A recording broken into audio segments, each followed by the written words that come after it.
Buenas noches, chicos, chicos, chicas.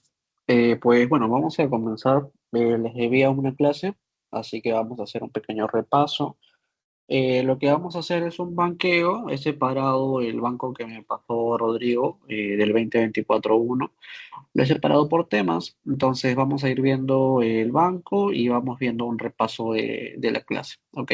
La única clase que no tengo es la de sistema nervioso central, ya que, bueno, yo no di esa clase, creo que la dio mi compañero, entonces esa sería lo único que no tocaríamos, pero bueno, lo demás sí lo tengo acá para banquearlo, ¿ok? Entonces vamos a hacer un repasito de todo.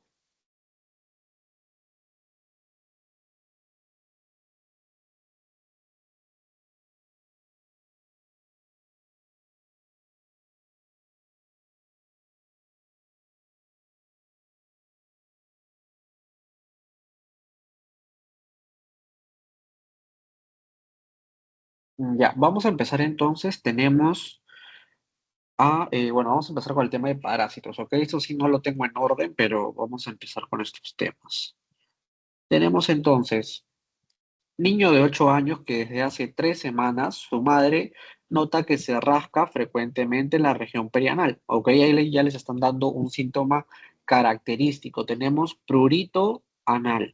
Ok, y se ha vuelto algo irritable. El médico sospecha de una parasitosis y los resultados de examen parasitológico seriado tenemos unos quistes de Entamoeba coli y el test de Graham positivo. ¿Ok? Entonces nos dice que indiquemos qué parasitosis tiene el niño. Acá ya está la respuesta. El niño tiene oxiurasis. Yo les había comentado y acá vamos a ver el tema, ¿ok? De parásitos. Acá está, ¿ok? Les había comentado cuando vimos parásitos que lo que ustedes tienen que sacar de esta clase es el agente, el síntoma característico, por ejemplo acá, ¿no? Amebiasis, entamoeba histolítica va a causar disentería, ¿no? Entonces, el agente, la clínica que va a causar y lo que van a detectar al laboratorio, que en este caso sería la fase infectiva, ¿verdad?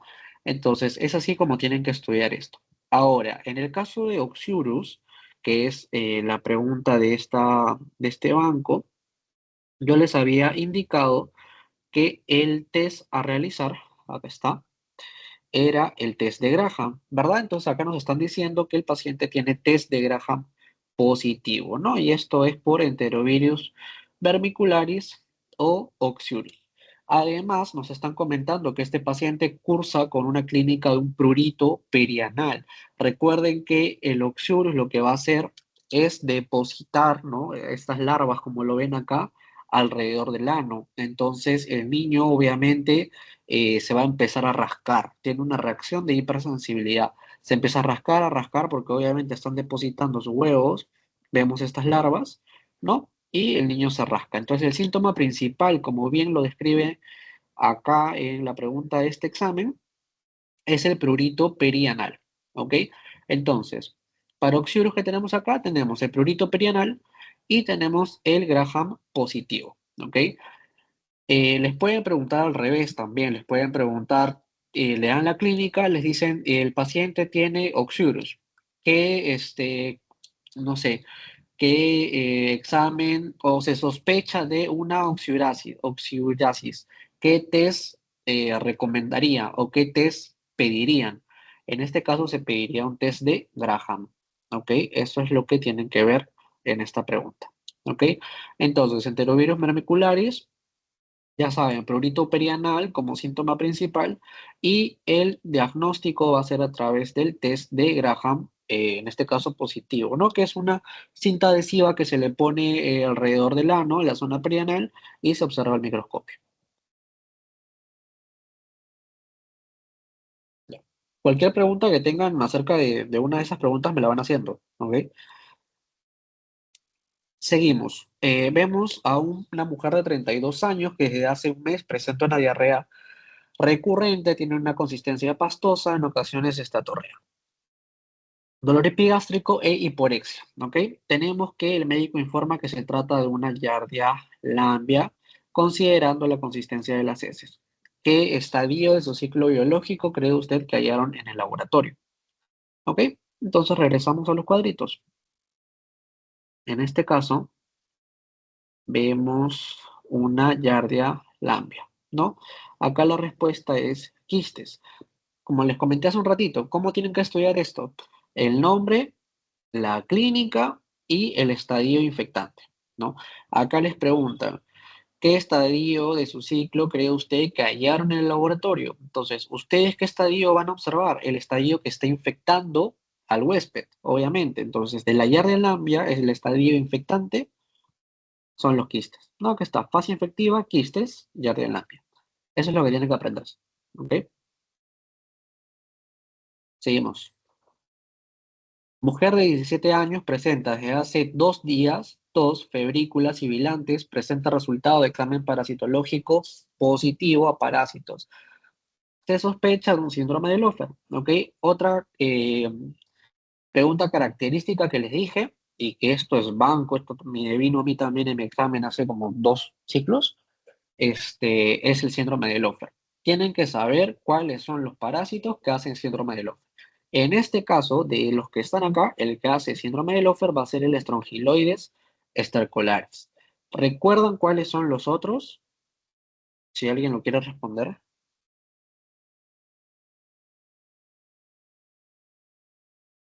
El Necator y el Ancilostoma. ¿Ok? ¿Y qué es el síndrome de Lofer?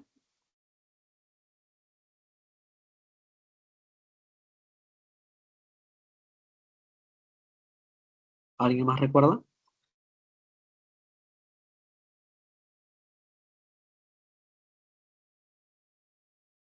¿Ok? Lo revisamos. Entonces, vamos a revisar síndrome de Lofer. ¿Ok? Como bien dijo su compañera Daniela, tenemos a Ascaris lumbricoides, en este caso el Strongyloides, que es la respuesta a esta pregunta, el Necator americanus y el Ancylostoma duodenale. ¿Ok? Esos son los que se tienen que aprender como síndrome de Lofer. Es una pregunta fija de examen. Ahora, ¿qué es el síndrome de Lofer? Que también es otra pregunta fija de examen. El, el ciclo de Loss va a generar el síndrome de Lofer. Ahora, ¿qué es esto? Es la migración de las larvas a través del pulmón. ¿Ok? Migración de las larvas a través del pulmón me va a generar el síndrome de Lofer. El síndrome de Lofer como tal va a tener características que se llama pulmón sibilante. ¿Por qué se va a llamar pulmón sibilante? Porque vamos a escuchar sibilancias. ¿Dónde veíamos sibilancias? Por ejemplo, en el asma, ¿no? En el asma vemos sibilancias porque hay una constricción del tubo respiratorio y al haber menos espacio, hace, digamos, más esfuerzo y es como se escucha un sibidito, ¿ok? Pulmón sibilante, donde tenemos síndrome de Lofer con tos, hemoptisis, broncoespasmo, sibilantes, dificultad respiratoria, fiebre, ¿ok?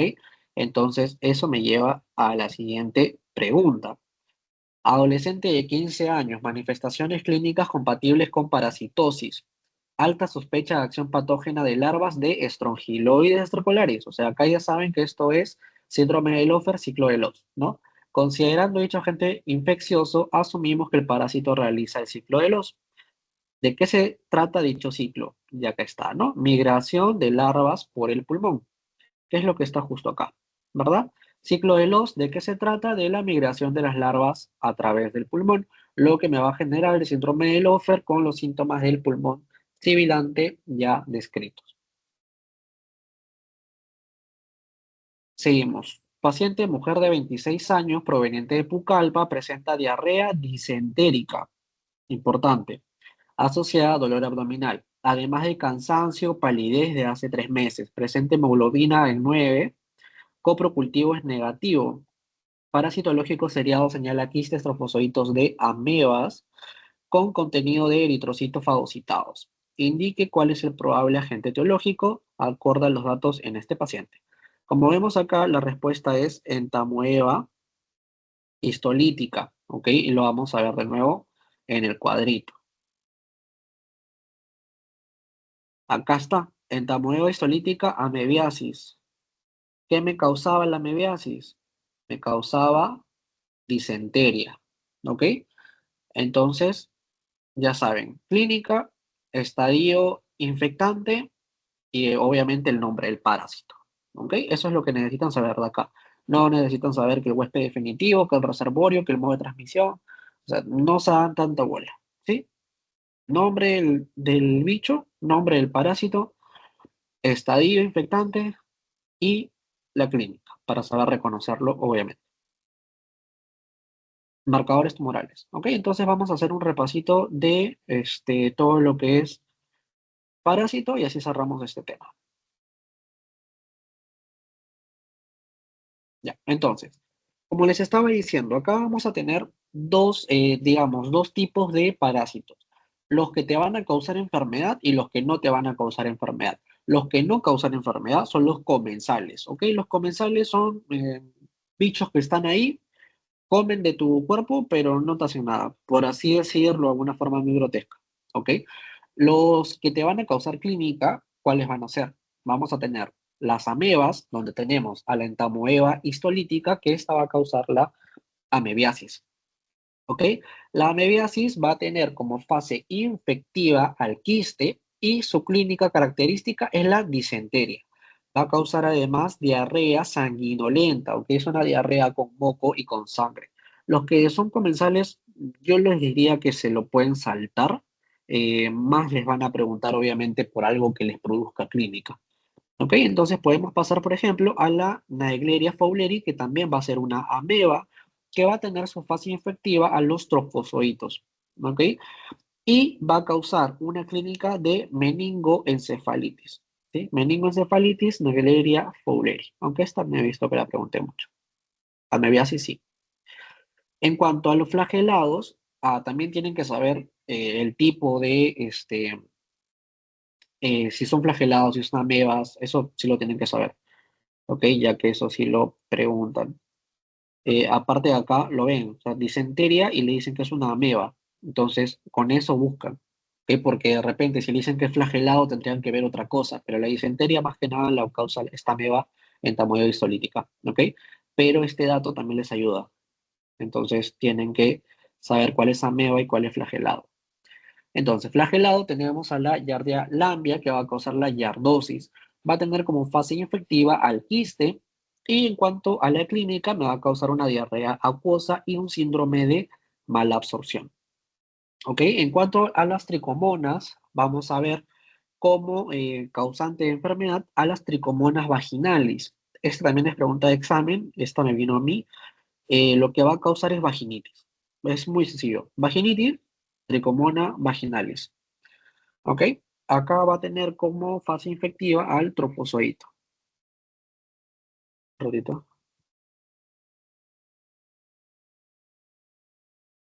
Luego, las apicomplexas, que son los coccidios, vamos a tener la isospora belli, ¿ok? La isospora belli lo que va a hacer es darnos, bueno, generar una diarrea, dolor abdominal y fiebre. Es una clínica muy general, no da síntomas específicos, por eso es que esto no es tan preguntado, ¿ok? Pero igual, fase infectiva o quiste maduro.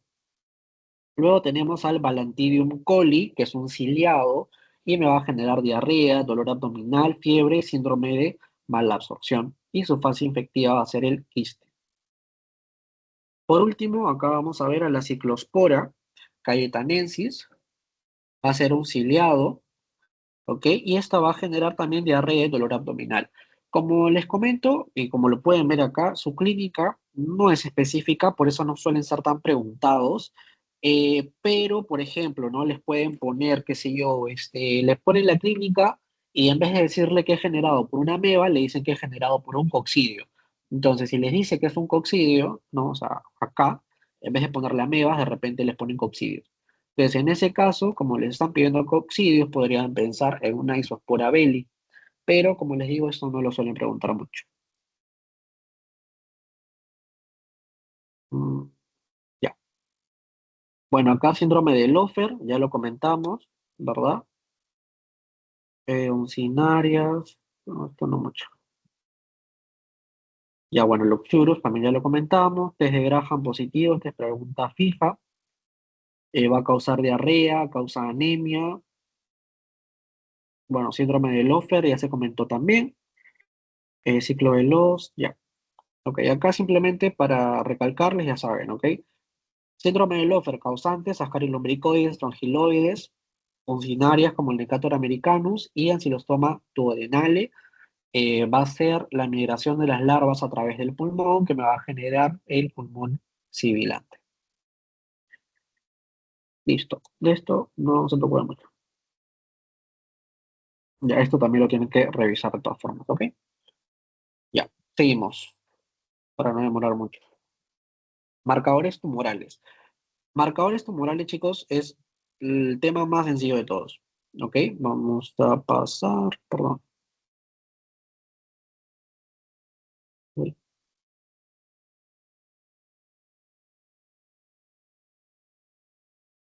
ya, marcadores tumorales. Ya. Entonces, tenemos, bueno, paciente de 68 años acude a consulta de urología al haber sido detectado un PSA en sangre de 25, ¿ok? PSA 25, con ecografía con nódulo de 4 centímetros localizado en el lóbulo izquierdo, ¿ok? Ya te están diciendo que tiene un nódulo. En la biopsia muestra un carcinoma, ¿ok? Se ampliaron los marcadores y esperamos encontrar sea, claro, sea 19,9 elevado. ¿Se acuerdan para qué es este marcador? Páncreas. Perfecto. Entonces, nada que ver. Cifra 21 elevado. ¿Para qué es el cifra? Pulmón. Ok. Nada que ver entonces con próstata. El CA 125, ¿para qué es? De ovario. Ya. Entonces, nada que ver con próstata, ¿verdad? Aparte que estamos hablando de un hombre. Entonces, nada que ver. Te queda PSA libre de menos de 25 y te queda el de más 25. En este caso nos dicen que la respuesta es el PSA libre menor a 25 y lo vemos acá. ¿Ok? PSA libre inferior al 25% puede considerarse sospechoso de neoplasia. ¿Ok? Esta es la respuesta. ¿Sí? Acá. PSA libre menor a 25 porque estamos sospechando de una neoplasia, ¿no? Estamos encontrando un carcinoma que ya se diagnosticó en la biopsia. Entonces, menor a 25. Eh, y acá les voy a poner el cuadrito más fácil.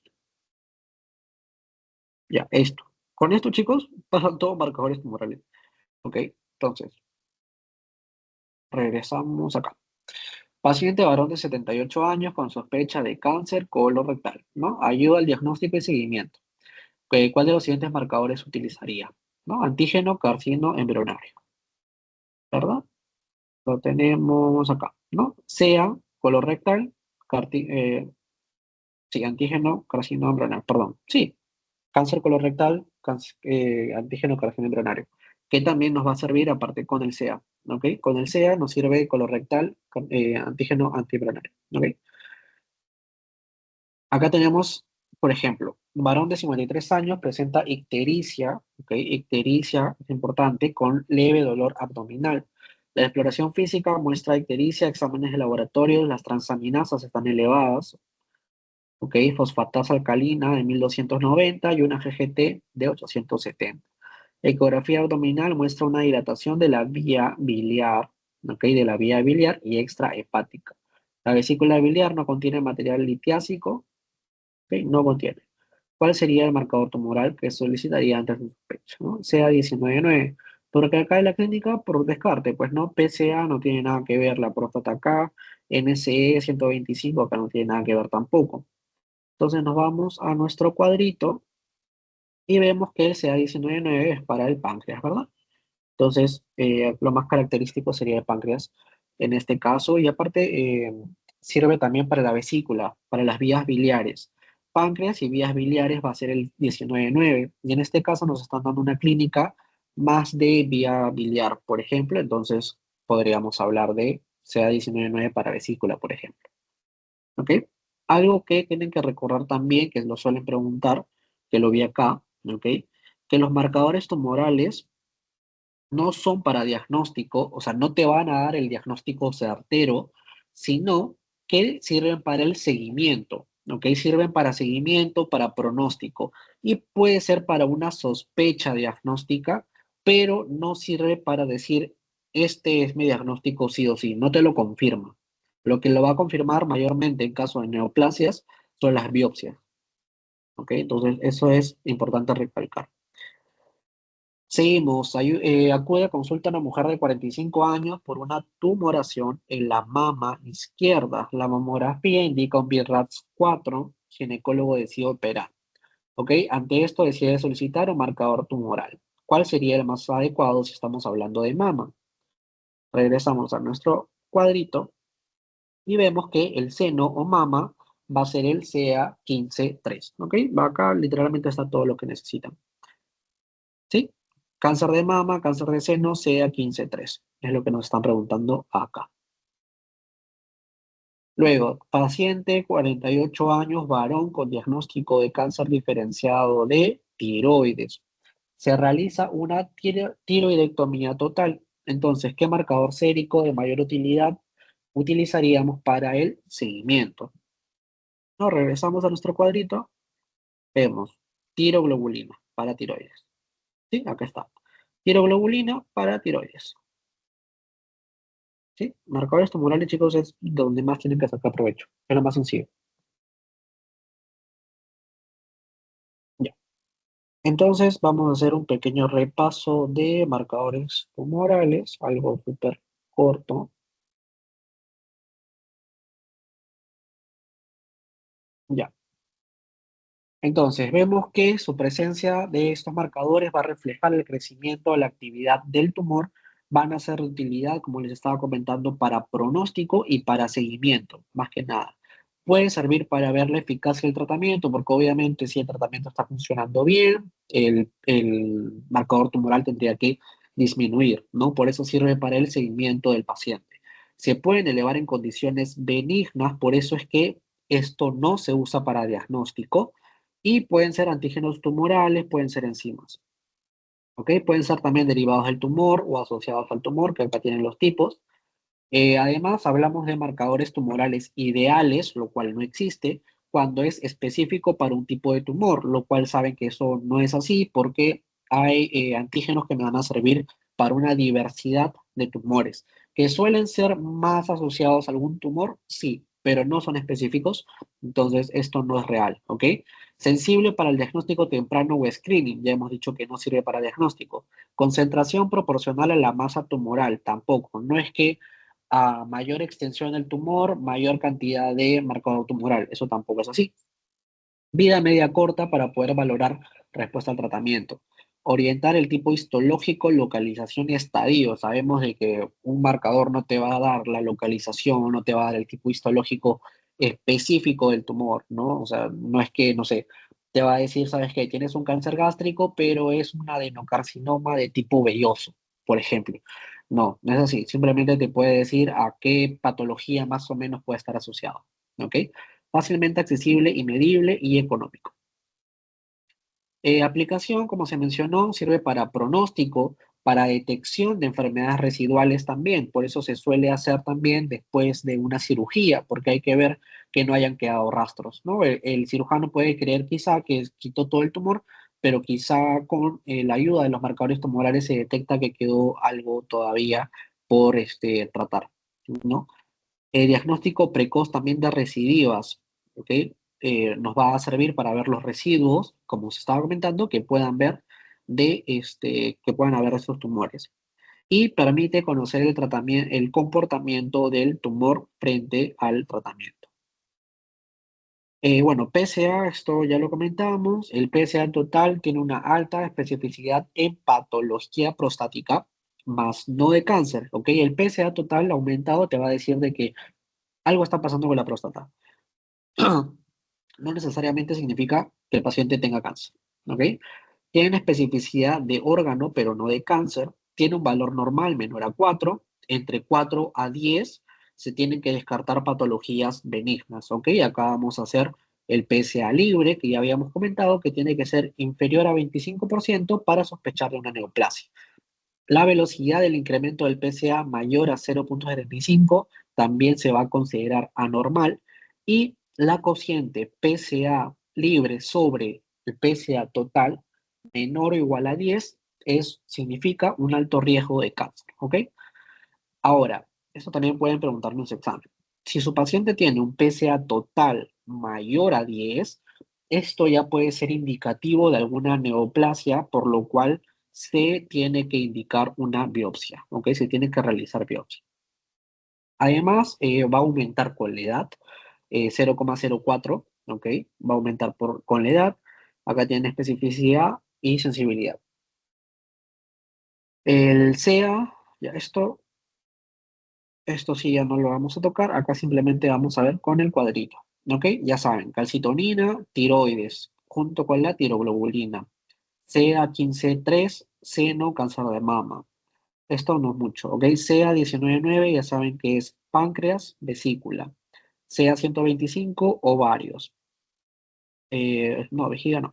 PSA, próstata, ¿ok? B, el HCG va a ser testicular, eso también lo suelen preguntar. El CA es el colorectal, ¿ok? El CA lo pueden sacar en verdad por las propias letras, ¿no? Acá CA empieza colon, rectal, acá, ¿no? No sé.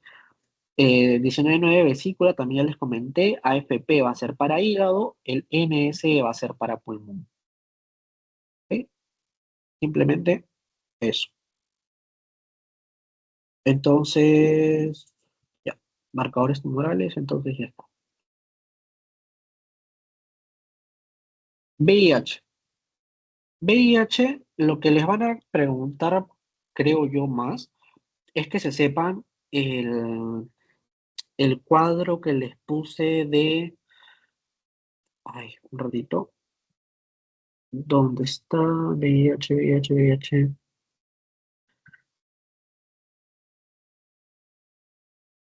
4 acá, esto.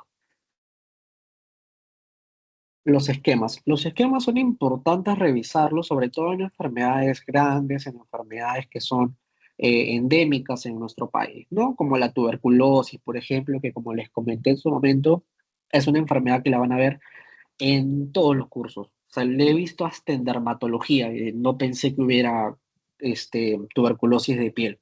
En todo, lo van a ver en todo, de verdad, en todo, en todo, en todo.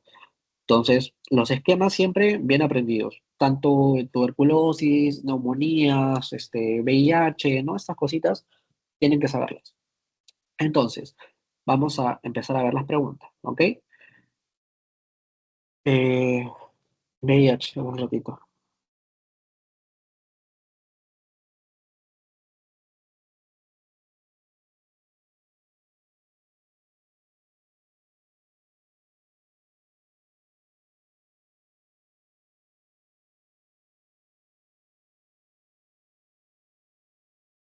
Ya. VIH, tenemos entonces una mujer de 52 años que se realiza una prueba rápida, ¿ok? Se realiza una prueba rápida para diagnóstico de VIH en una campaña de salud en el mercado de su comunidad, siendo el resultado reactivo, ¿ok? Es decir, que fue positiva su primera prueba, ¿no? Acá se hace una primera prueba.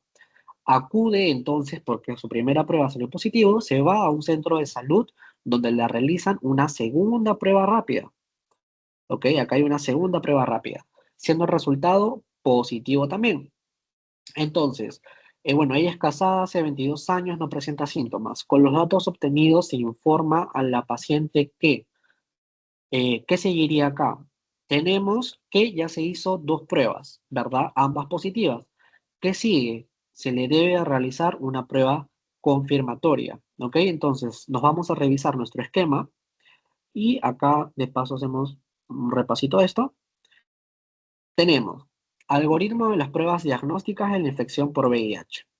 El primer paso era realizar una prueba rápida. Ok, esta prueba rápida puede ser como nos cuentan en este caso, se hizo en un mercadito. Ok, puede ser también cuando tú vas a donar sangre, te hacen prueba de VIH, puede ser que ahí te lo detecten y te pidan otra prueba más y así. Entonces, una prueba de tamizaje. Ok, o que tú vayas y tengas a la posta y que tengas de repente una sospecha, te haces prueba. Entonces, el primer paso es la primera prueba rápida, ¿ok?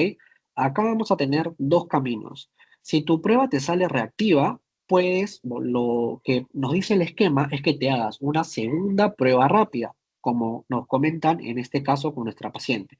Se le hace la segunda prueba rápida a nuestra paciente que también sale reactiva, ¿ok? Entonces ya tenemos dos pruebas rápidas positivas.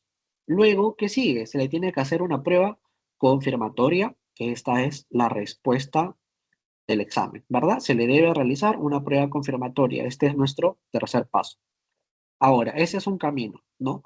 Además, que sepan que las pruebas confirmatorias van a ser dos, ¿ok? Tenemos a IFI y tenemos a Western Blot, en este caso, ¿ok? Acá tenemos también el resumen, ¿no? Diagnóstico de infección confirmada van a ser dos pruebas de tamizaje reactivas más una prueba de confirmación positiva, ¿ok? Entonces, seguimos con nuestro cuadrito. Tenemos una prueba rápida que salió reactiva. La segunda prueba rápida también salió reactiva. Y por último se le hace la prueba confirmatoria, que este ya me va a dar mi diagnóstico definitivo. El otro camino es que por X motivos solo tenía en la posta una prueba rápida. Se me acabaron las pruebas rápidas, qué sé yo. La otra opción es hacer una prueba de ELISA. La prueba de ELISA no es una prueba confirmatoria, es una prueba de tamizaje. Entonces, se puede hacer una prueba rápida que sale positiva, más una prueba de ELISA que sale positiva, y de todas formas, como tercer paso, se tiene que hacer una prueba confirmatoria, ¿ok? Que puede ser tanto IFI o puede ser Western Blot, ¿ok? Entonces, ahí tenemos la respuesta del examen. Ya se le realizó dos pruebas rápidas positivas, se tiene que pasar a realizarle una prueba confirmatoria. Seguimos. Varón de 35 años, sintomático respiratorio con diarreas desde hace 4 días. Acude al hospital con resultado de dos pruebas de tamizaje para VIH positivas y tiene un Western blot reactivo, o sea que ya se le hizo una prueba confirmatoria, por lo cual acá ya podemos confirmar que esta paciente está infectada con VIH.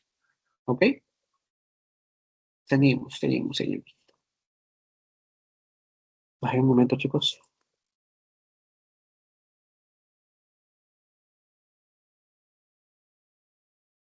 Le digo escribe y me mandan audio. Sorry, chicos, es que hemos tenido examen hoy de terapéutica, entonces tengo toda mi promoción preocupada reventando el celular. Ya seguimos. Paciente mujer de 25 años, casada hace 3 años, presenta desde hace 6 meses una baja de peso de 4 kilos. Ya les comenté que cuando hay baja de peso a la cabeza, pensemos en tuberculosis y pensemos en neoplasias. Se puede pensar también en una tercera opción con un VIH, ¿ok? Hay aumento de la sudoración, sensación de calor, algunos episodios de diarrea. En este caso se le hace una prueba rápida y una prueba RIPA para VIH positivos. De acuerdo a a estos datos, ¿cuál es el diagnóstico más probable? ¿No? Evidentemente, si se le está haciendo prueba rápida y VIH positivos, o sea, no va a ser hipertiroidismo, pues no va a ser enfermedad de Crohn, no va a ser HTLV, ¿no? O sea, por descarte, pues, ¿no? ¿Qué tiene? Tiene infección por VIH, ¿no? Es evidente. Ahora, esta prueba RIPA, la vemos, perdón, acá. ¿Dónde está? Acá. La prueba RIPA también puede ser una prueba confirmatoria, pero no es tan usada en Perú. Yo lo que más he visto es la de Western blot o la de IFI. La RIPA, bueno, se está considerada, como lo pueden ver acá, junto con LIA, como pruebas confirmatorias, pero no son tan empleadas que yo haya escuchado, ¿ok? Pero, eh, pero está dentro del marco, ¿ok? De las confirmatorias. ¿Sí? Confirmatorias, entonces tenemos IFI, tenemos RIPA, tenemos la inmunensayo lineal o LIA, y bueno, esas, ¿ok? Ya, entonces ya tenemos nuestro cuadrito, seguimos. Entonces, paciente varón de 33 años en tratamiento con TARP, lo van a ver así o lo van a ver como TARGA, ¿ok? Con diagnóstico de infección por VIH hace 4 años. Acude a control rutinario, ¿ok? Acude a control. Refiere en los últimos 3 meses presentar 2 episodios de diarrea. Las pruebas que se le realizan para evaluar la progresión, ¿ok? ¿Cuáles son para progresión? Habíamos dicho que ELISA van a ser para tamizaje. Acá no le tenemos que hacer tamizaje porque nuestro paciente ya está diagnosticado. Lo que ya está diagnosticado hace 4 años. Entonces, ¿para qué le vamos a hacer un tamizaje? No sirve, ¿verdad? Luego, un Western blot. El Western blot es una prueba confirmatoria, como habíamos mencionado. Entonces, ¿para qué vamos a hacerle una prueba confirmatoria si de nuevo ya está confirmado su diagnóstico hace 4 años? Entonces, por descarte, ninguna de estas es necesaria en este contexto, ¿ok? Y nos dice, debido a los síntomas, no es necesario hacer pruebas. Sí es necesario hacer pruebas porque el paciente está con diarreas, ¿ok? ¿Qué pasa cuando hay diarreas en un paciente con SIDA? Probablemente pueda estar haciendo, pueda estar cursando con alguna patología oportunista, que quiere decir que su tratamiento o no lo está tomando o puede ser resistente también. Van a ver ya cuando lleguen a infectología que hay pacientes que crean resistencia a ciertos medicamentos anti-VIH. Entonces se le tiene que ir controlando. ¿Y cómo se le controla? Se le controla con la carga viral y con el recuento de CD4. Recuerden que al ver la fisiopatología del VIH y su ciclo de vida, habíamos visto en esta clase que el, el virus del VIH se va a pegar al CD4, lo vemos acá, ¿ok? El VIH se enlaza o se fija a los receptores en la superficie de los linfocitos de CD4. Entonces, es este CD4 el que nosotros vamos a usar para medir la progresión de nuestro paciente, además de la carga viral, ¿ok? Además, esto también es lo que vamos a usar para medir el estadio de SIDA, ¿ok? Cuando teníamos un CD4 menor a 200, hablamos de un estadio terminal, o sea, un último estadio del VIH, que es un estadio SIDA. Eso es lo que se tiene que controlar, ¿ok? Controlamos el CD4 y controlamos la carga viral del paciente. Ya. ELISA, las confirmatorias, acá están las que estábamos mencionando. Western blot, RIPA.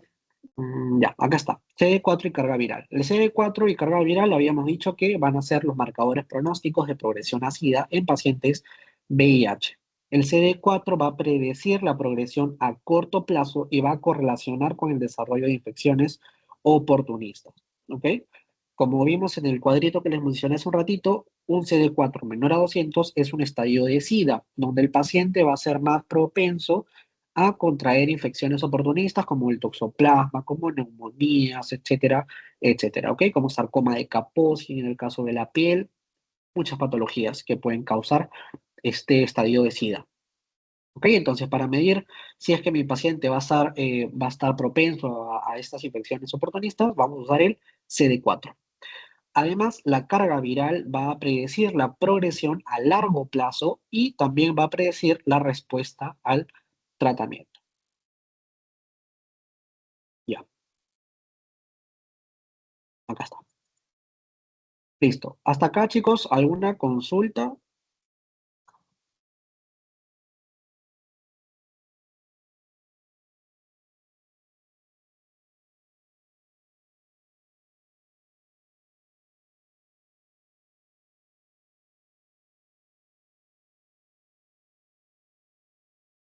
Ok, me entiendo entonces que está todo claro. Seguimos entonces con lupus. El laboratorio de lupus les va a servir para medicina 2. A mí me ayudó muchísimo. Bueno, en mi época, el siglo pasado, medicina 2 se llevaba en 3 exámenes y el final era reumatoide con hemato. Ahora ya lo juntaron, son 2 exámenes, el final es nefro, reumato y hemato. Entonces, en reumato les va a servir mucho esto, porque ustedes ven estas cositas en laboratorio y ya saben diagnosticar. ¿Ok? Entonces, ténganlo presente. Tenemos mujer de 23 años quien presenta síntomas sugerentes de lupus eritematoso sistémico, por lo que se le indica la prueba de anticuerpos antinucleares, ¿ok? Es totalmente importante, prueba de anticuerpos antinucleares para lupus, ¿ok? Un patrón moteado grueso, esto también lo tienen que saber, ¿ok? Patrón moteado grueso y tiene una dilución de 1 sobre 320, perdón. Esto lo van a ver como dilución o como titulación, cualquiera de los dos nombres. ¿Qué tipo de antígeno está asociado a este patrón? En este caso es el Smith, ¿ok? El anti-SM o el anti-Smith. Lo vamos a ver acá. Un ratito. Acá está. Lupus, lupus.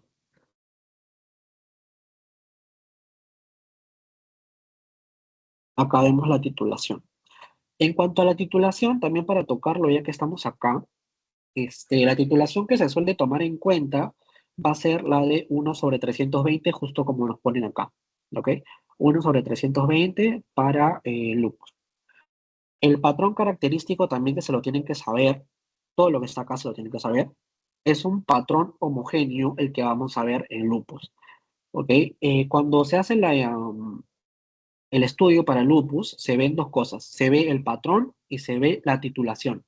En este caso, el patrón es homogéneo, ¿ok? Patrón homogéneo para lupus, que va a estar asociado a DS, ADN, nucleosomas e histonas. La titulación más confirmatoria, por así decirlo, va a ser 1/320, ¿ok? 1/320 para lupus. Ya, acá está, ENA. Se le hace entonces ANA, ¿ok? Se le hace ANA al paciente, que es los anticuerpos antinucleares, ¿ok? Titulación, se suele comentar mayor o igual a 1/80, pero esta puede darte, digamos, falsos positivos, como ven acá, no, en pacientes de población sana, 13% va a salir positivo. En cambio, el 1/160 va a ser solo en 5% que va a salir positivo. Entonces, puedes usar 1/160 o puedes usar 1/320 que te va a dar, digamos, mayor confirmación de que sea realmente lupus y que no sea un falso positivo. ¿Ok? Ya que acá lo pueden ver, 13% de pacientes sanos van a tener una titulación de 1/80. Entonces puede haber ciertos falsos positivos en este caso, por lo cual se suele usar la titulación de 1/160 o 1/320 para estar más seguro. Además, se usa, bueno, con patrón homogéneo, como se había comentado.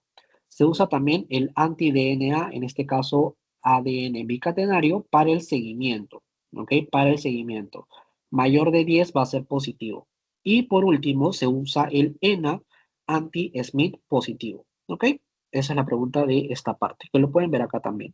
ANA extendido online blot, inmunoensayo en línea, que se hace in vitro, determina anticuerpos IgG contra 14 distintos antígenos nucleares y citoplasmáticos, que los ven acá. En este caso, el que se usa para el lupus es el SM, ¿ok? SM. Tenemos ahora mujer de 45 años con derrame pleural en ambos lados que le ocasiona dificultad respiratoria, así como dolor articular en miembros superiores. Ante la sospecha de enfermedad autoinmune, la primera prueba a solicitar va a ser, justo lo acabamos de comentar, los ANA. ANA o anticuerpos antinucleares es lo que se estaría solicitando como primera línea, por así decirlo. ¿Ok? La proteína C reactiva no, porque velocidad de segmentación, velocidad de sedimentación globular son para otras patologías. ¿Ok? El factor reumatoideo también lo vamos a ver en un ratito, es para otra patología. ¿Ok? Y antígenos nucleares extratables ni siquiera lo hemos tocado, entonces esto lo pueden descartar. Lo que vamos a usar son los ANA, ¿ok? Cuando vean autoinmune, ANA, anticuerpos antinucleares. Luego, tenemos una niña de 5 años que presenta fiebre, caída del cabello, baja de peso hace 3 meses. Se solicita ANA y acá vemos un patrón homogéneo, que esto ya les dice que es lupus, y acá también tiene 1/160, ¿no? Siendo el antígeno relacionado con este patrón, y esto también lo hemos visto hace un ratito, acá está, ¿no? Asociado a dsADN, nucleosomas e histona. ¿Sí? Y esto es lo que les preguntan acá. Histonas, ¿sí? Antígeno relacionado con este patrón, ¿sí? Histonas. Seguimos. Y esta es una pregunta característica. Y cuando hemos tocado el tema, lo hemos visto hasta en preguntas de ENAM, en preguntas de MIR, lo hemos visto muchísimas veces. ¿Ok? Tenemos una mujer de 26 años que presenta dolores y rigidez en sus dedos ¿ok? Y muñecas desde hace 3 meses, siendo más intensas en las mañanas. Entonces tenemos una rigidez matutina, ¿ok? Además, leve palidez, ¿ok? Leve palidez. Se le realiza el factor reumatoideo, le resulta 169. Vemos que nos dan un valor normal de 0 a 50, es decir, que esto está elevado. La PCR está en 20, igual está elevado, ¿ok? Vemos que es de 0 a 10. Y la prueba que nos ayudará a definir el diagnóstico, es decir, nuestro gol estándar, ¿cuál va a ser para factor reumatoideo? Sí, para esta enfermedad va a ser anticuerpos antipeptido cítrico citrulinado. Y lo vamos a ver acá. Esclerosis sistémica, artritis reumatoide. ¿Ok? Artritis reumatoide. Como ven acá, rigidez matutina, ¿ok? Esto es lo que nos menciona la clínica, ¿ok? Tiene rigidez en sus manos y muñecas en las mañanas. Tiene rigidez matutina. Es la clínica que nos están dando, ¿ok? Van a ver una clínica característica, la mano se le pone así a la paciente, ¿ok? Su manito se le dificulta, ¿ok? Por las muñecas se le hincha. Entonces, ¿qué vamos a ver acá como diagnóstico? Vamos a ver al factor reumatoideo, ¿ok? En la artritis vamos a ver factor reumatoideo que abarca inmunoglobulinas de clase IgM e IgG e IgA que van a estar dirigidas al fragmento FC del IgG, ¿ok? Puede estar presente también en lepra, en sífilis, en TB pulmonar, en enfermedad hepática crónica y en sarcoidosis. También en lupus y Sjögren, pero se suele asociar más para artritis, ¿ok? En población general sana puede estar presente de 1,3 a 4% en caucásicos y 30% en algunos grupos de indios. Tenemos una especificidad de 85% y una sensibilidad de 60 a 90%.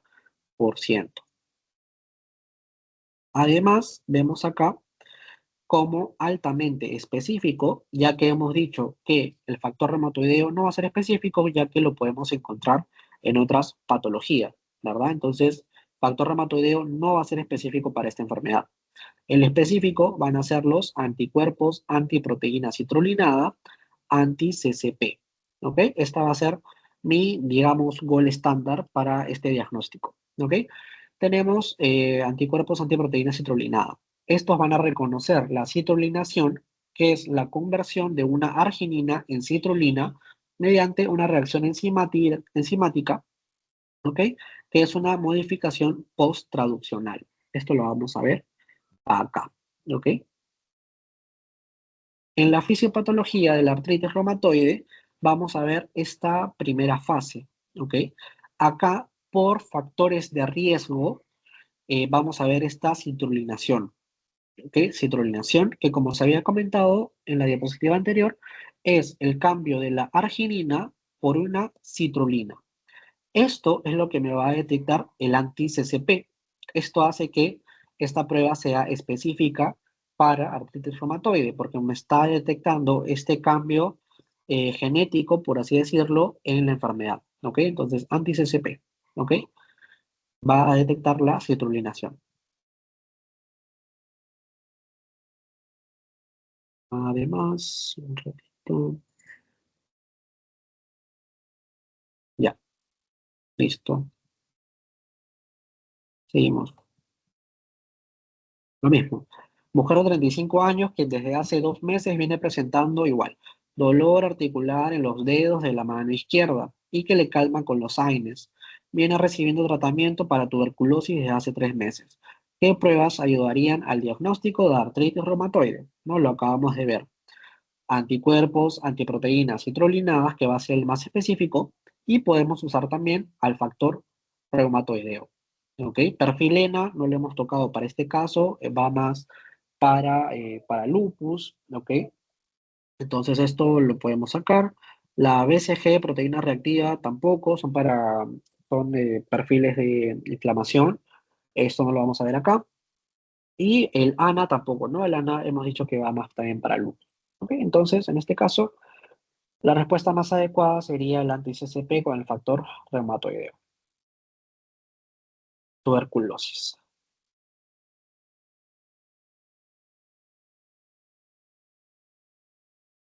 Entonces, un pequeño repaso. Vamos a ver que las enfermedades autoinmunes van a significar el fracaso de la tolerancia frente a lo propio y esto significa una activación de los linfocitos autorreactivos, ¿ok? El linfocito T autorreactivo va a ser capaz de reconocer un antígeno propio que al ser liberado va a generar autoinmunidad. ¿Qué quiere decir esto? Que el cuerpo se va a atacar a sí mismo, básicamente, ¿ok? El cuerpo se ataca a sí mismo y esto empieza a generar distinta clínica como la inflamación de las articulaciones en el caso de la artritis reumatoide. Ya. En el caso del lupus, vamos a ver que es una enfermedad autoinmunitaria inflamatoria multisistémica que se va a caracterizar por periodos de remisión o de recidivas asociado a autoanticuerpos. Esto quiere decir que va a haber periodos en el que el paciente esté, digamos, clínicamente estable y otras etapas donde el paciente presente una desmejoría, ¿ok? Va a tener periodos de remisión y periodos de que va a estar bien. Va a ser más frecuente en mujeres, de 9 a 1 en mujeres, entre los 20 a 40 años. Vamos a ver además que también hay hipocomplementinemia, ¿ok? El complemento va a estar disminuido, puede generar vasculitis, puede generar nefritis lúpica, que también van a ver que hay como 5 o 6 grados de nefritis lúpica, lo van a tener que estudiar para medicina 2, lo van a ver después. Tenemos además que causa manifestaciones neuropsiquiátricas, anemia hemolítica, trombocitopenia y citopenia. Esta es la clínica característica de lupus. Lo más característico que justo he visto que lo han preguntado hoy, que ha sido el examen de medicina 2, donde les digo que viene esto de reumato, lo más característico es el rash malar, que lo ven acá, ¿ok? Ustedes ven paciente con rash malar o eritema en alas de mariposa, es una paciente con lupus, ¿ok? Ya que esto se presenta en 80% de las pacientes. Es una clínica muy característica del lupus. Es algo, o sea, ustedes van a ver la pregunta, el caso clínico, les van a decir, ¿no? Paciente con eritema malar o con rash malar o con eritema en alas de mariposa. Eso es característico del lupus, ¿ok? Tiene otra sintomatología, como la fotosensibilidad, por ejemplo. Va a tener también estos anillos rojos, ¿ok? Paniculitis, lupus discoide, cansancio, pérdida de peso, puede causar artritis, la nefritis lúpica, como les había comentado, inflamación de la membrana generando una pericarditis, etc. Lo más característico, eritema en alas de mariposa. En cuanto a el diagnóstico, vamos a ver que se hace a través del ANA, anticuerpos antinucleares, como se había comentado, donde vamos a tener a la inmunofluorescencia indirecta con células EP2. Este va a ser mi gol estándar, ¿ok? ANA, inmunofluorescencia indirecta con células EP2, es mi gol estándar para diagnóstico de lupus. Ahora, ¿qué es el EP2? El EP2 son las líneas de células tumorales del carcinoma de laringe humana. Se pueden usar variantes también, que es el EP20, que es en hígado de mono. Ya, esto ya lo vimos, 25% de los pacientes sanos pueden ser ANA positivos. En el caso de 1/80, vamos a ver que son positivos el 13%, por lo cual se suele usar la titulación de 1/160.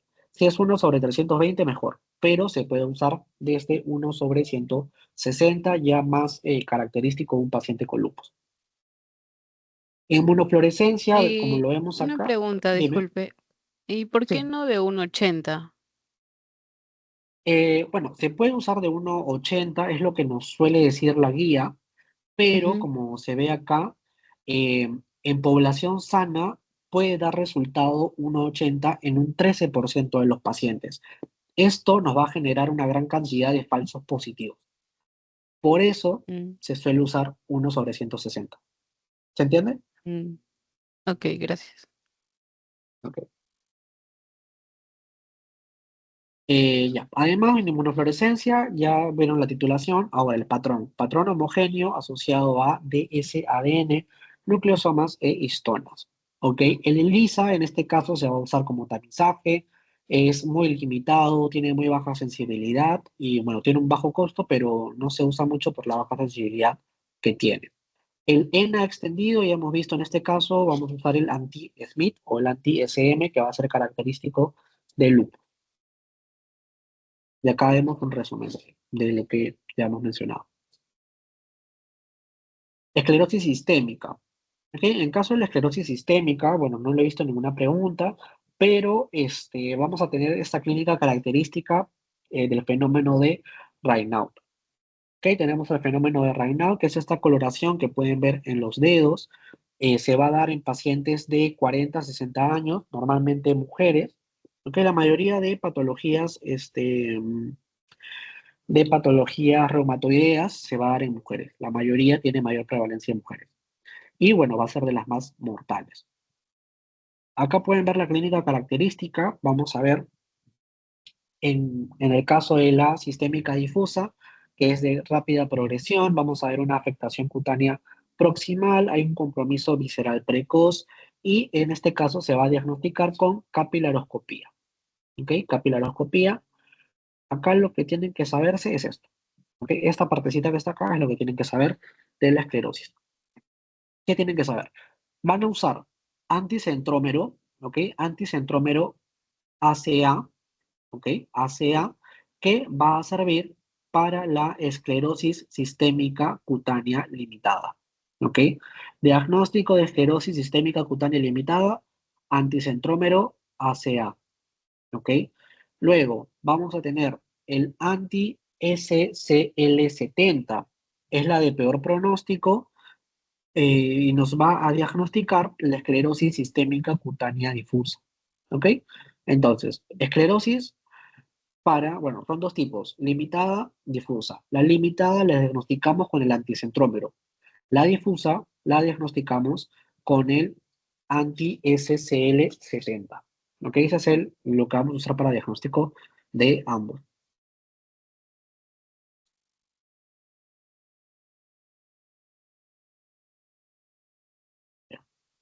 Bueno, y la polimerasa también, ¿ok? La anti-ARN polimerasa 1 y 3 la vamos a ver acá para la difusa. ¿Sí? Para la difusa.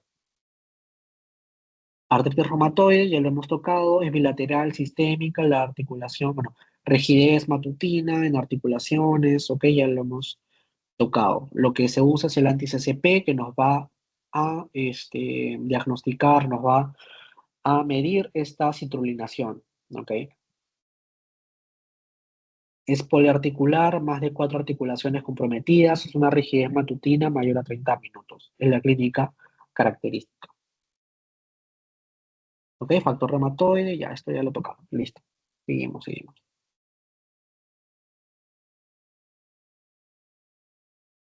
Tuberculosis. En el caso de tuberculosis, vamos a ver que tenemos un paciente varón de 33 años con diagnóstico de VIH. ¿Ok? El VIH va a estar muy asociado a la tuberculosis. En fase SIDA, lleva tratamiento irregular, es decir, que no está tomando su tratamiento. Ingresa por emergencia por alteración del estado de conciencia. Al examen va a presentar rigidez de nuca, se le hace una punción lumbar que arroja un líquido cefalorraquídeo de aspecto turbio, con recuento celular alto de 250 leucocitos a predominio de mononucleares. Además, eh, tenemos que tiene glucosa baja, proteínas altas. ¿Cuál sería el examen más idóneo ante la sospecha de una TB meninge? ¿Ok? En el caso de tuberculosis, vamos a usar distintas pruebas como la baciloscopía en esputo. En este caso estamos haciendo un examen de líquido cefalorraquídeo. Entonces, una baciloscopía de esputo en este caso no me sirve si ya le estoy haciendo estudio de líquido cefalorraquídeo, ¿no? La PPD en líquido cefalorraquídeo no me suena tanto. La PPD es una prueba que te hacen en el brazo, ¿ok? En la cual te inyectan y te sale como una bolita, por así decirlo, ¿ok? Se hace una reacción. Como la reacción que no sé si alguno se ha hecho de alergias. Te ponen y se espera un día o dos a ver qué tan grande es esa inflamación, ¿no? Y se mide. La enfermera lo mide. Mientras más grande es porque está haciendo una reacción, ¿no? Entonces, me sirve para eso. Entonces, es en piel, por así decirlo. Entonces, esto no tendría nada que ver. Cultivo de esputo en medio de Ogawa, no lo hemos tocado, entonces lo pueden descartar. Cuantiferón tampoco. En este caso, por descarte, la que queda es la prueba molecular rápida. En este caso, la EXPERT en líquido cefalorraquídeo. ¿Ok? Que ahorita la vamos a ver. Luego tenemos a una paciente mujer de 11 años, residente en Cerro del Pino. Es traída por la madre, ya que el padre de la niña fue diagnosticado recientemente con tuberculosis. Es decir, que ya estamos viendo un antecedente de contacto, ¿verdad? Tiene bacilos, copias 1 y 2 positivo, 2 cruces. Al momento, asintomática.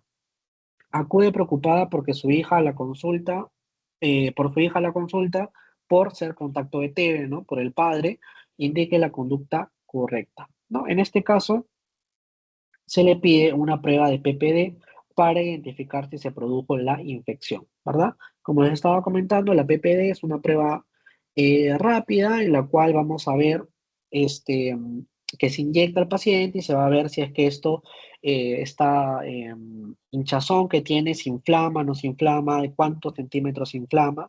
¿Ok? También vamos a ver eso en un ratito. Eh, tenemos Acude a una consulta paciente varón de 38 años procedente de Amazonas que presenta tos con expectoración. ¿Ok? Tos con expectoración. Que los últimos días acompañó de rasgos de sangre, alza térmica y baja de peso. ¿No? Justo les había comentado que cuando hay baja de peso, a la cabeza en nuestro país, tuberculosis. Luego podemos pensar en una neoplasia y podemos pensar como un tercero en VIH. Pero la cabeza en nuestro país, recalco en nuestro país por si alguna vez se van a estudiar al extranjero o hacen una pasantía en el extranjero, en nuestro país, al ser endémico, al tener mucha prevalencia de tuberculosis, en nuestro país una baja de peso puede significar una TB, ¿ok? Además, en la radiografía de tórax se evidencia imagen sugestiva de tuberculosis. Se le indica prueba de baciloscopía de esputo. ¿Qué recomendaciones le daría el paciente sobre la prueba? ¿Ok? En este caso, y eso también les comenté, lo ideal es que se le tome la muestra al paciente al momento de la consulta, ¿ok? Cuando el paciente te está haciendo la consulta, te está comentando su clínica, en ese momento le haces la prueba de tuberculosis. Entonces, la muestra es al momento de la consulta y la segunda al día siguiente, de preferencia a primera hora de la mañana. Recuerden que les había comentado que lo ideal es que se puede hacer hasta 3 pruebas de tuberculosis. ¿Por qué? ¿Qué pasa? Como les dije en aquella oportunidad, lo que manda es la clínica, lo que manda es el paciente. Si tu prueba de tuberculosis, la primera que le haces, sale negativa, pero tu paciente tiene contacto, tiene la zona endémica y tiene la clínica, no te vas a quedar con el resultado negativo del laboratorio, porque tu paciente te está diciendo, te está gritando que tiene tuberculosis. Entonces le haces una segunda prueba. Si esa segunda prueba te sale negativo, pero igual tu paciente te está gritando con toda su clínica de que tiene tuberculosis, le haces una tercera prueba, ¿ok? Entonces, esto, bueno, por eso, ¿ok? Se hace primera prueba al momento de la consulta y de preferencia la segunda a la primera hora de la mañana al siguiente día. Seguimos, paciente varón de 67 años de edad que labora en el mercado de frutas desde hace 40 años, es diabético en tratamiento, ha experimentado baja de peso, sudoración nocturna y tos seca desde hace 21 días. Otra cosa que también se comentó es que en nuestro contexto, bueno, si no me equivoco, el diagnóstico de tuberculosis o la sospecha, mejor dicho, de tuberculosis suele ser en un contexto mundial, por así decirlo, con una tos de 3 semanas. En nuestro contexto, al tener tanta tuberculosis, si no me equivoco, puede bajar a 2 semanas. Pero bueno, en este caso, 21 días son 3 semanas, ¿no? Entonces, acá ya te están dando dos clínicas significativas de TB, ¿no? Te dicen baja de peso y te dicen una tos seca desde hace 21 días. Entonces, este paciente va a acudir a la posta en donde se le indica una vaciloscopía de esputo con la técnica de Ziel-Nielsen, donde se indica un positivo de 3 cruces. Ya, positivo de 3 cruces. Y nos preguntan, indique la respuesta correcta. En este caso, El colorante para esta técnica de Sid-Nielsen es la fucsina fenicada al 0.3%. Ok, vamos a revisar.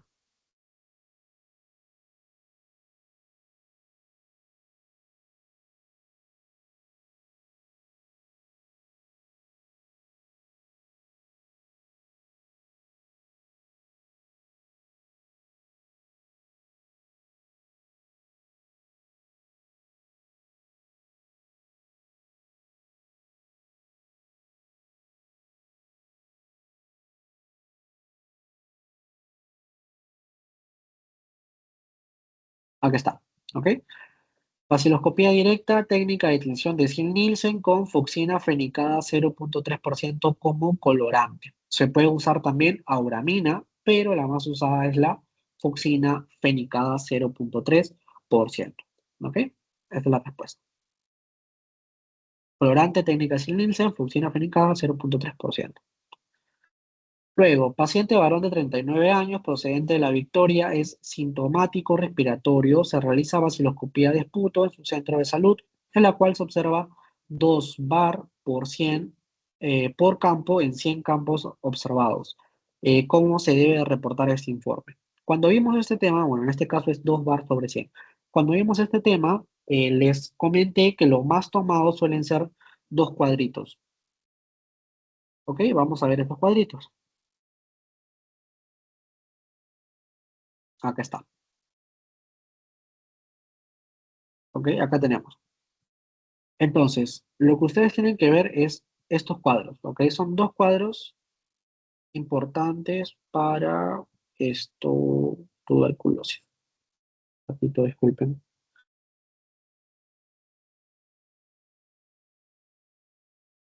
Bueno, este es uno, ¿ok? Los informes. Tienen que saber cómo se informan, esto es lo que les van a preguntar, ¿ok? Si les dicen que se observa entre 10 a 99 bar en 100 campos, es positivo una cruz. De 1 a 10 en 50, positivo 2 cruces. De 10 bar en 20 es positivo 3 cruces. ¿Ok? Eso es lo que tienen que ver. Cómo se informa en el laboratorio. El otro, no, ese creo que era.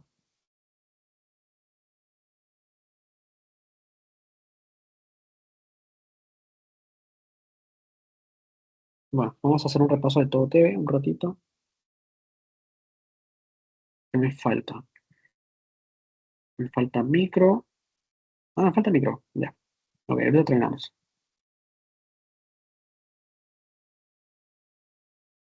Ya, entonces, tuberculosis. En el caso de tuberculosis, bueno, como ya se comentó, es una enfermedad muy endémica en Perú, de alta prevalencia. Este, algo característico que tienen que ver también que les va a servir siempre, cuando vean granulomatosa a la cabeza, tuberculosis. ¿Ok? Granulomatosa, siempre pensar tuberculosis. Va a estar causado, en cuanto a la etiología, va a estar causado por la Mycobacterium tuberculosis o bacilo de Koch.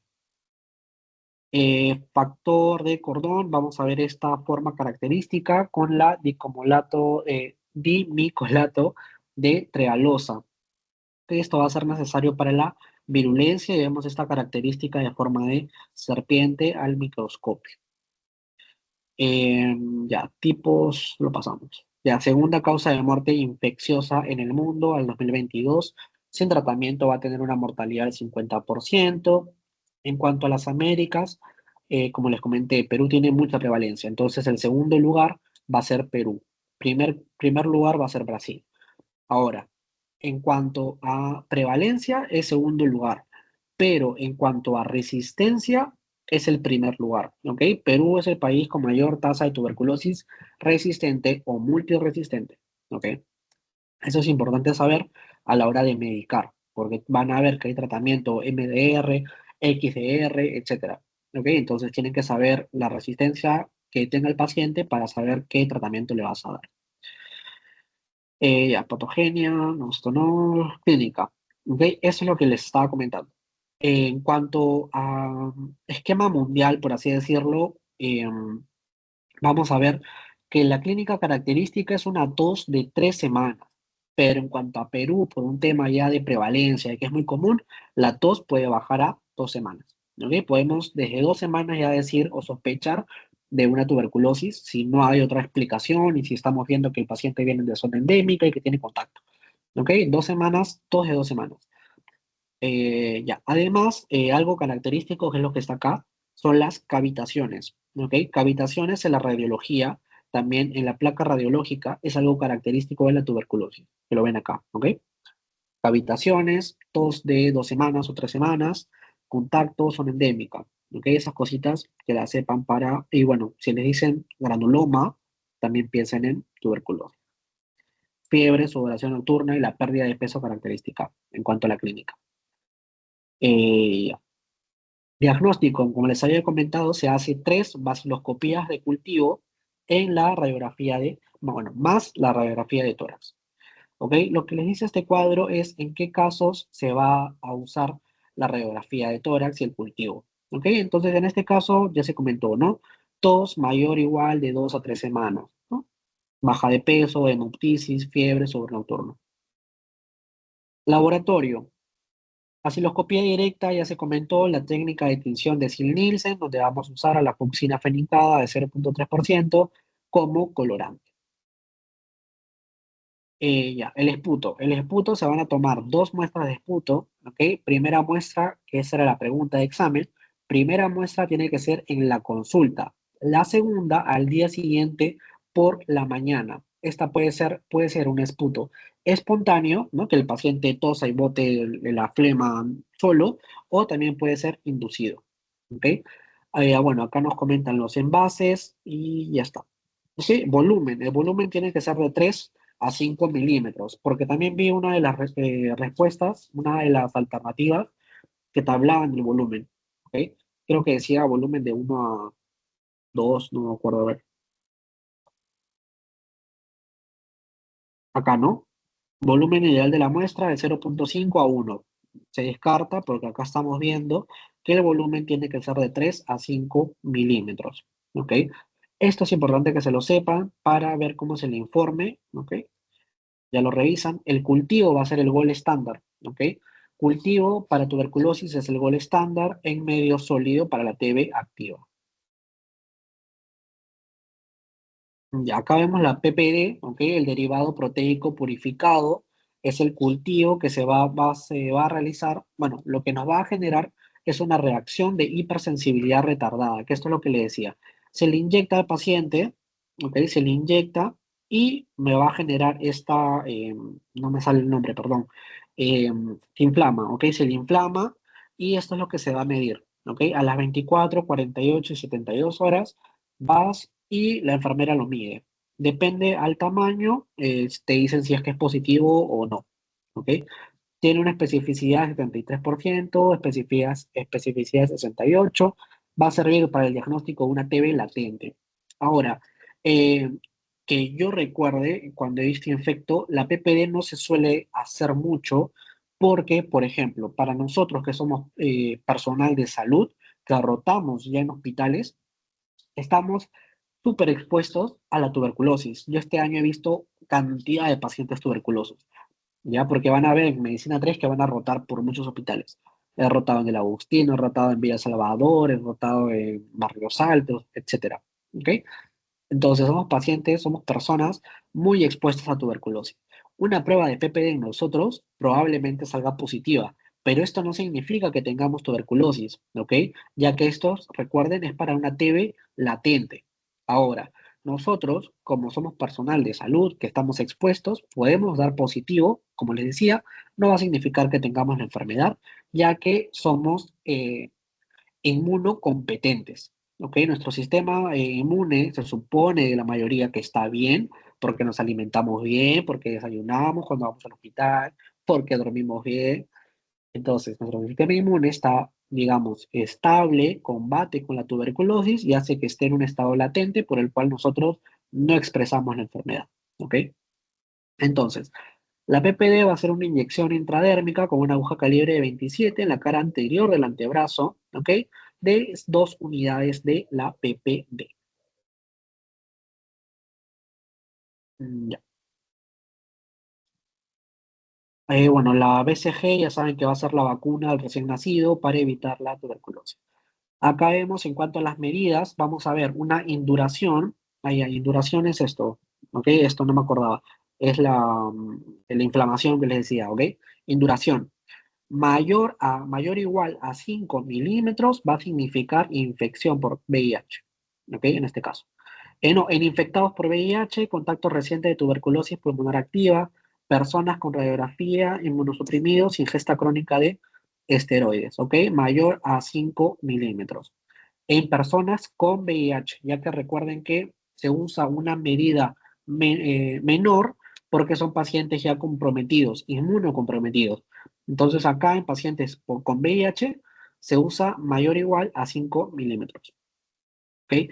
En individuos que vienen de zonas endémicas, de zonas de alta prevalencia, sin otros factores de riesgo, trabajadores de salud como nosotros, se va a usar una medida de induración mayor o igual a 10 milímetros. ¿Ok? Como les decía, nosotros tenemos muchísimo contacto con pacientes con tuberculosis. Entonces, una medida, por ejemplo, de 1 milímetro o de 5 milímetros no va a significar nada. Va a significar algo recién cuando sea mayor a 10 milímetros. ¿Ok? Esto me va a significar una infección. En pacientes sin factores de riesgo va a ser positiva esta PPD recién con una induración mayor o igual a 15 milímetros.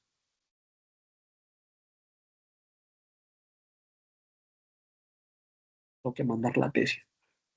Ya, seguimos. IGRA. Ok, vamos a ver, la IGRA va a detectar la sangre, va a detectar en sangre periférica el INF, ok, producido por el CD4. Esta IGRA no va a diferenciar entre TB latente ni en TB activa, ok. Además, va a tener una especificidad alta del 99% y son importantes en el diagnóstico de tuberculosis latente y progresión en contactos. Ya, seguimos. No voy a tomar. Ya, esto sí, es importante. El GeneXpert. El GeneXpert va a ser la prueba más rápida que podemos tener para diagnosticar un paciente con tuberculosis, ya que el resultado va a salir en 2 horas, ¿ok? Va a salir en 2 horas. En cambio, el cultivo se demora días para poder diagnosticar. El GeneXpert, creo que me está faltando uno. No está bien. El GeneXpert MTB-RIF tiene un resultado para detección de tuberculosis en 2 horas y además a, me va a significar, me va a dar como resultado la resistencia a la rifampicina. Cuando vean tratamiento de tuberculosis, vamos a ver que hay un esquema característico en el cual se le da isoniazida, rifampicina, etambutol y piracinamida. El, la prueba de GeneXpert me va a significar la resistencia a la rifampicina. Perdón.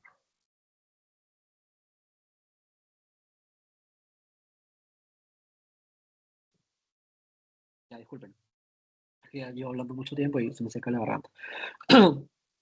Entonces, GeneXpert me significa el diagnóstico de tuberculosis y resistencia a rifampicina para saber qué tratamiento yo le puedo dar a mi paciente. El genotype MDR-TB Plus, recuerden que un plus significa más, entonces es lo anterior, pero te agrega algo más, ¿no? Entonces, en este caso, vamos a ver que te va a dar la resistencia a la rifampicina, pero también te va a significar la resistencia a la isoniazida. ¿Ok? Entonces, GeneXpert, MTB-RIF, diagnóstico y resistencia a rifampicina, MDR-TB Plus, rifampicina más isoniazida. Ahora, el genotype MTBDR de segunda línea va a significar la resistencia a las fluoroquinolonas, a los aminoglucósidos y al etambutol. ¿Ok? Ya, estas son las resistencias, ahí los revisan, tratamiento, ya está. Seguimos, ya para terminar, chicos. Micro. Micro también es sencillo, ¿ok? Y esto ya lo hemos tocado también. Entonces, vamos a ver micro. Tenemos un paciente de sexo femenino de 75 años que se encuentra hospitalizada postoperada de fractura de cadera. Se sospecha de sepsis. ¿Cuál es el momento indicado para realizar la toma de muestra de hemocultivos? Como bien dice la respuesta, es antes de iniciar la terapia antibiótica, ¿no?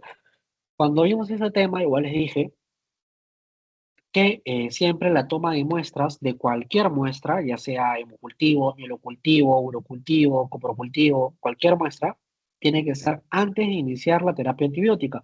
Porque evidentemente, si tú le empiezas a dar tratamiento empírico a tu paciente, si le empiezas a dar antibióticos, puede ser que combata la enfermedad y tu prueba te salga un falso negativo. ¿Ok? Entonces se tiene que hacer antes de iniciar la terapia antibiótica. Seguimos. Personal de enfermería del área de hospitalización es encargada de realizar la toma de muestra de hemocultivos.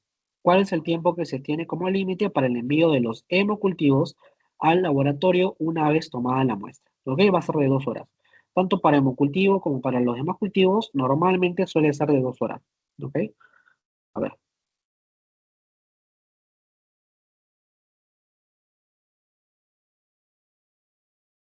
acá está. ¿Ok? En cuanto a la recolección, vemos traslado 2 horas. ¿Ok? 2 horas es el tiempo de traslado que vamos a tener para las pruebas. Igual ahorita lo revisamos todo esto. Ya, seguimos. Tenemos una mujer de 36 años, acude al médico por un cuadro de 3 días de fiebre, dolor intermitente al orinar y aumento de la frecuencia urinaria. Refiere episodio similar hace 6 meses. Análisis de orina va a mostrar leucocitos mayor a 100, hematíes de 10 a 20, nitritos positivos, ¿ok? Bacterias positivas. ¿Cuál es el diagnóstico probable y qué examen solicitaría para confirmarlo? Acá tenemos algo simple, ¿no? Por ejemplo, descartamos. Tenemos ITU y nos ponen coprocultivo. Una ITU es una infección al tracto urinario. Entonces, evidentemente, no le vas a hacer un examen de heces si estás sospechando de una infección urinaria. No tiene nada que ver. Disculpen. Ya. Entonces le decía, no tiene nada que ver, entonces esto se descarta. Uretritis, pero acá no nos ponen el diagnóstico, no la prueba. Entonces esto se descarta solo. Infección de vías urinarias, ecografía renal. Para una infección de vías urinarias no se suele hacer una ecografía. Puedes hacer una ecografía cuando sospechas, por ejemplo, de una litiasis, ¿ok? Para ver una litiasis, para ver si tiene cálculos, puedes hacer una ecografía. Pero en caso de infección no se usa tanto. No te va a dar el diagnóstico. O sea, una ecografía no te va a decir, paciente tiene, no sé, este, pseudomonas, qué sé yo, o sea, no te va a decir qué bicho tiene el paciente, ¿ok? Entonces, ecografía lo eliminas. Cistitis aguda complicada. Primero, una cistitis aguda complicada no es el caso, ya que cuando hablamos de tipos de infecciones, habíamos dicho que en una mujer las infecciones urinarias suelen ser muy comunes. Entonces, ¿cuándo va a ser complicada en las mujeres? Cuando son embarazadas. En este caso van a ser infecciones urinarias complicadas. ¿Cuándo más va a ser complicada? Cuando es en hombres. En hombres, la enfermedad urinaria, la infección urinaria no es tan frecuente. Entonces, en un hombre es raro que tenga esta infección, por lo cual se va a considerar como infección complicada en hombres. También en este caso, la clínica no nos habla de una cistitis aguda complicada. Además, como se mencionó, la ecografía renal no me va a servir mucho para esta patología. Entonces, por descarte, estaríamos hablando de una pielonefritis aguda y se hace un urocultivo. Ahora, este urocultivo también, si les pusieran, puede ser con un antibiograma. El antibiograma va a servir para ver las resistencias que tiene el paciente, ¿no? Para saber con qué tratarlo específicamente. Ahora, paciente varón de 35 años, criador de ovejas y cabras, refiere fiebre, sudoración profusa en las noches y algias. Tiene una alta sospecha de brucelosis. Brucelosis ya les dio la respuesta. Brucelosis siempre el estudio va a ser el mielocultivo, ¿ok? Además nos comentan que se le realiza hemocultivo saliendo negativo. ¿Qué exámenes de laboratorio solicitaría usted para confirmar su sospecha clínica? Como les comenté, brucelosis, mielocultivo, ¿ok? Este es banco, este me ha venido a mí hace 2 ciclos. Igual ahorita lo vemos. Eh, ya, seguimos. Niña de 7 años es llevada a consulta por presentar fiebre y disuria, ¿ok? Fiebre y disuria. tiene una infección. El diagnóstico de certeza para infección urinaria se va a establecer mediante, ya saben, infección urinaria. Nos preguntan por el diagnóstico certero. Un hemograma nos va a servir para un diagnóstico de infección, sí, sí sirve, porque te va a dar un resultado de leucocitosis, por ejemplo, de que algo que nos diga que está combatiendo nuestro sistema inmune a algo, ¿no? ¿Ok? Entonces el hemograma sí sirve, pero acá nos preguntan diagnóstico de certeza. La presencia de hematías en orina no nos va a servir para ver infección, ¿ok? Entonces esto no es tan importante. Glucosa en orina te serviría más para una diabetes, por ejemplo, entonces acá tampoco tiene nada que ver, ¿ok? Entonces el diagnóstico de certeza va a ser el cultivo. En este caso, como es una infección urinaria, el urocultivo. Ahora, paciente de sexo masculino de 60 años con sospecha de sepsis, se solicita un hemocultivo. El personal de laboratorio prepara material para toma de muestras. Ahorita vamos a ver esto, cuántos frascos de hemocultivo se debe considerar por cada función. En este caso son dos frascos diferentes, uno para microorganismos aerobios y otro para microorganismos anaerobios. Ay, un ratito, disculpen.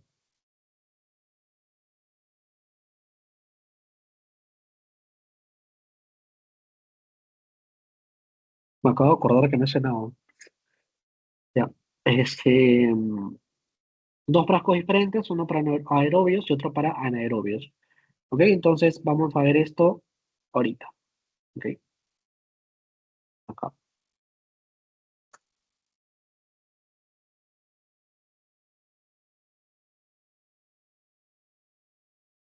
Ya, bueno, lo vemos. Para terminar entonces, el resumen de infecciones, habíamos dicho, vamos a tener complicada y no complicada. Las no complicadas es en mujeres, ¿ok? Ya que son muy recurrentes, entonces van a ser en mujeres sanas, no embarazadas y con síntomas menores a 7 días. Las complicadas van a ser en personas con alteraciones asociadas como la diabetes, inmunosupresión como VIH, manipulación de la vía urinaria en niños, en ancianos, en varones, por lo que no suele ser común, en síntomas mayores a 7 días y en pacientes hospitalizados. Se va a complicar también en casos de obstrucción, reflujo vesicourinal, vejiga neurogena, cálculos y el embarazo, como les había comentado. En mujeres embarazadas se considera una ITU complicada. ¿Ok? Seguimos. Tenemos, esto también suelen preguntar, la bacteriuria significativa va a significar mayor o igual a 100.000 unidades en mujeres y en hombres, al no ser tan común, de nuevo, no se necesita tanta cantidad. Entonces, en este caso va a ser 10.000 unidades en hombres. ¿Ok? 100.000 en mujeres, 10.000 en hombres. Ahora, la bacteriuria asintomática, que también lo suelen preguntar, son dos urocultivos con intervalos de 2 semanas con bacteriuria significativa. ¿Qué quiere decir esto? Que yo voy a tener en una paciente que no cursa con síntomas de una infección, vamos a tener dos urocultivos que sean separados por 2 semanas y que tengan mayor o igual a 100.000 unidades. ¿Ok? Dos urocultivos en 2 semanas con un resultado de mayor o igual a 100.000 unidades. Esa es una bacteriuria asintomática. En cuanto al urocultivo, ¿ok? Ya como lo hemos visto, es el gol estándar para el diagnóstico de la infección del tracto urinario, ¿ok? A esto, como también les comenté, se le debe de sumar el antibiograma, ya que el antibiograma nos va a dar la resistencia que tiene nuestro paciente para saber qué tratamiento específico darle, ¿ok? Porque, por ejemplo, ¿no? Yo le estoy dando, no sé, amoxicilina, pero mi paciente es resistente. La amoxicilina no le va a hacer nada. Entonces está tomando pastillas por las puras, por lo cual habría que pasar a otro medicamento. ¿Ok? Entonces, para eso me sirve el antibiograma, para saber qué tratamiento específico darle a mi paciente. Indicaciones del urocultivo en pilonefritis aguda, en pacientes con síntomas y signos que no se resuelven con el tratamiento empírico. Pacientes que hayan recibido tratamiento de antibióticos en los últimos 6 meses, pacientes con al menos un episodio previo de cistitis y toda ITU en hombres, porque recuerden que la ITU en hombres no es común, por lo cual se tiene que tratar. ¿Ok? En mujeres con una bacteriuria asintomática normalmente no se trata, ya que es algo, digamos, normal y entonces como que se deja pasar, por así decirlo, ¿ok? No requiere tratamiento, acá está, mujeres con cistitis, no requiere un cultivo, perdón, en mujeres con cistitis de primer episodio sin factores de riesgo y que sean adquiridas en la comunidad, ¿ok? Se examinan 20 campos con tensión Gram en una gota de orina sin centrifugar. La recolección demuestra, que esto también lo suelen preguntar mucho, es la orina de micción media o micción espontánea. Lo pueden ver también como chorro medio. ¿A qué se refiere esto? Cuando el paciente se le pide que orine o que nos dé una muestra, tiene que ser o sea, el primer chorro, la primera orina de la mañana, pero el segundo chorro, por así decirlo, o sea, orina bota un rato y de ahí ya lo pone en el frasquito, ¿ok? Es la orina de micción media o micción espontánea. La muestra tiene que ser de 5 a 10 milímetros y también, como habíamos visto en la pregunta de examen, va a durar 2 horas, ¿ok? 2 horas, chorro medio, volumen 5 a 10, sí, esto es lo que le suelen preguntar. Ya. En caso del hemocultivo, va a estar indicado en alta probabilidad de bacteriemia, mayor o igual a 50%. En caso de sepsis, moderada probabilidad de bacteriemia entre 20 a 50 y baja probabilidad menor a 20%, no va a ser necesario. Tenemos que se hacen 2 hemocultivos por episodio dentro de 24 horas en 2 sitios distintos. Y esto es lo que habíamos visto en la pregunta de examen. Se hace un frasco aerobio de 10 milímetros y un frasco anaeróbico. ¿Ok? Entonces son 2 frascos, uno aerobio y otro anaeróbico. Es la pregunta de examen que vimos hace un ratito. Se hace además venopunción en venas superiores, por lo cual se suelen usar el antebrazo izquierdo, antebrazo derecho, ¿ok? Ya que nos piden de 2 sitios distintos. El volumen de sangre del hemocultivo puede ser variable. Para infantes no debe de pasar el 1%, ¿ok? No es necesario hacer hemocultivo de monitoreo. Un ratito, chicos.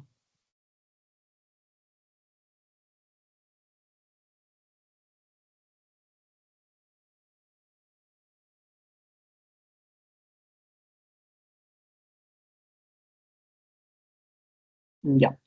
La toma de muestra, bueno, es desinfectar la zona, esto ya lo saben. Mielocultivo, ¿ok? Mielocultivo va a ser el cultivo de la médula ósea o aspirado de médula ósea en la cresta ilíaca superior, como se ve en la imagen. Se va a inocular 1.5 milímetros en un frasco aerobio por 14 días. Y esto va a estar indicado en la fiebre de origen desconocido o POT, y que es una fiebre de 3 semanas mayor a 38.3 sin etiología conocida. Va a ser en caso también de VIH, en la salmonela y en la brucelosis. ¿Ok? Salmonela y brucelosis, que esta es la pregunta de examen que hemos visto también hace un rato. El coprocultivo, para terminar, yo creo, es el cultivo de heces. Básicamente va a estar indicado el Escherichia coli, el Shigella, Salmonella, Vibrio cholerae, Yersinia y Campylobacter jejuni. La recolección, perdón, va a ser de 5 milímetros, equivalentes a 1 gramo o el tamaño de una nuez, es un poquito lo que se recolecta, en un frasco estéril de boca ancha. El traslado de igual forma va a ser de 2 horas, salvo que se use un transporte de Cari-Blair. ¿Ok? Se puede refrigerar hasta 24 horas antes de su proceso. Como les había comentado también, pregunta de examen, la muestra tiene que ser obtenida antes de la toma de antibióticos, ¿ok? Sino después de 72 horas de haberlo suspendido. Listo.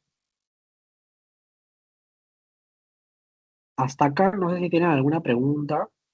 Ya estamos terminando.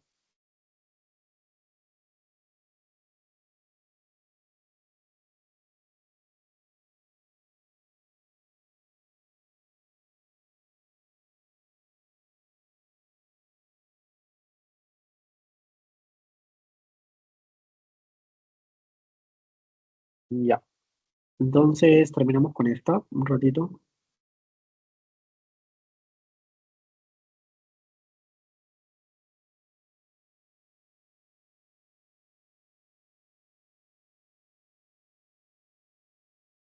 Ya.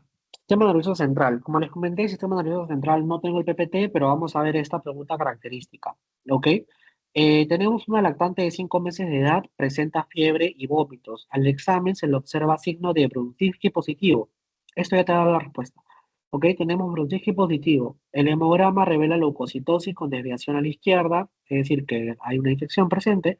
Se obtiene el líquido cefalorraquídeo y colorante Gram, por falta de colorante Gram, se utiliza azul de metileno, donde se van a observar cocos, muchos de ellos en pareja en forma arriñonada, ¿no ves? Que también suele ser característico. Y nos preguntan acá cuál es el agente causal más probable. Yo les comentaba que el Brunskiski positivo ya nos puede dar el diagnóstico porque van a ver que cuando hablemos de meninges o meningitis, mejor dicho, van a tener algunas clínicas, eh, una semiología característica que suele ser el Brunskiski positivo, Kernig positivo. ¿Ok? Entonces, en este caso nos hablan de un Brunskiski positivo que ya nos habla de una meningitis. Entonces, descartamos las demás y nos quedamos con la meningitis, en este caso. ¿Ok? Entonces, eso sería todo, chicos. Ha sido algo medio extenso, pero quería tratar de abarcar un poquito de todos los temas. No sé si tienen alguna consulta, igual ahorita les voy a pasar el post-test, por favor.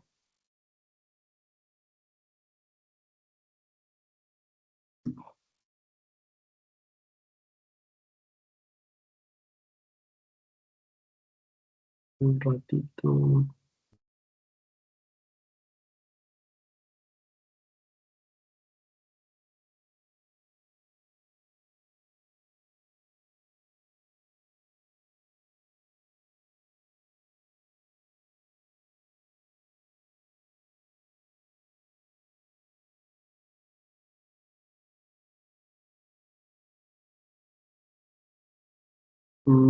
Ya, ahí les acabo de enviar el post-test. Igual esta grabación en un rato la estoy subiendo, pero bueno, mis exámenes mañana, entonces ya no creo que la vean, pero en cualquier consulta me pueden escribir y durante la noche les voy a ir respondiendo, porque todavía tengo para rato, tengo que presentar tesis, tengo que hacer un par de cosas más. Así que voy a estar activo, cualquier cosa me pueden escribir, ¿ok? Si no respondo hoy, de repente mañana temprano también estoy respondiendo. Así que nada, chicos, mucha suerte en su examen.